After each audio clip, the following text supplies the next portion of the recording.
சரியான சோத்து மூட்டை பேயா இருக்குது. தின்ன பிற்பாடு பாரு எல்லாம் பிடிங்கிட்டு போக போகுது.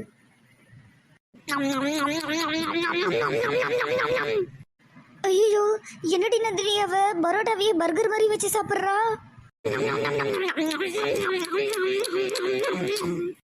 பரோட்டா பர்கர் டி நான் தான் கண்டுபிடிச்சேன். சாப்பிட்டு பாரு நீ வேணா, நல்லா இருக்கும். ஆனா உங்க அப்பனுக்கு போனை போட்டு அவனை வாங்கிட்டு வந்து அதுல சாப்பிடு, திருடி தின்னாத சரியா? சரி சரி. அந்த பயம் இருக்கணும். கீழே இறங்கு. எப்படி வாயை பொழுதுக்குன்னு எல்லாம் வேடிக்கை பார்க்குதுங்க பாரு சாப்பிட்றதே. என் கண்ணு முன்னாடி 5 நிமிஷத்துல யாரும் இருக்கக்கூடாது. போங்க எல்லாம். எப்படிலாம் பயந்து தெரிச்சுக்கிட்டு ஓடுதுங்க பாரு எல்லாம். அந்த பயம் இருக்கணும் என் மேலே.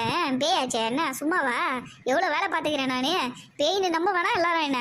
சரி சரி சாப்பிடுவோம். ஆனால் சாப்பிட்டா நம்மளுக்கு பசிக்குமே, அப்போ என்ன பண்ணுறது? கொஞ்சமாக எடுத்து வச்சுட்டு அப்புறமா சாப்பிட்லான்னு பார்த்தா கூட இதுங்கெல்லாம் திருடி தின்றுவங்க போலக்குது. சரியான மோசமான கும்பலாக இருக்கும் போல இதுங்களா. என்ன பண்ணலாம்?